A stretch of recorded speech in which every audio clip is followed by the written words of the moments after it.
গোপন সূত্রে খবর পেয়ে ক্যানিং ধুলিরবাটি এলাকায় থেকে প্রায় 11 কেজি গাঁজা সহ গ্রেপ্তার 2। ঘটনাটি ঘটে গতকাল বিকেল 4টে নাগাদ। ক্যানিং থানা অন্তর্গত ধুলিরবাটি এলাকায় অটো নিয়ে গাঁজা সহ গ্রেপ্তার করে 2 অভিযুক্তকে। এই ঘটনা খবর পেয়ে চাঞ্চল্য ছড়িয়েছে গোটা এলাকায়। পুলিশ সূত্রে খবর, গতকাল গোপন সূত্রে খবর পায় এবং সেই তল্লাশি অভিযান চালিয়েছেন।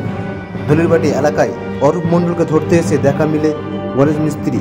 অরূপ মণ্ডল উড়িষ্যা থেকে গাঁজা নিয়ে ধুলিরবাটি এলাকায় পাচার করতেন এবং তাকে গ্রেপ্তার করতে এসে পুলিশকে দেখে চলন্ত অটো থেকে ঝাঁপ দিয়ে পালাতে গিয়ে সন্দেহ হয় পুলিশের এবং শেষে ধরা পড়ে যায়। অন্যদিকে গ্রেপ্তার করা হয় অরূপকেও। এক দিনে 2 অভিযুক্তকে গ্রেপ্তার, অভিযুক্তদের বারাইপুর আদালতে তোলা হয়।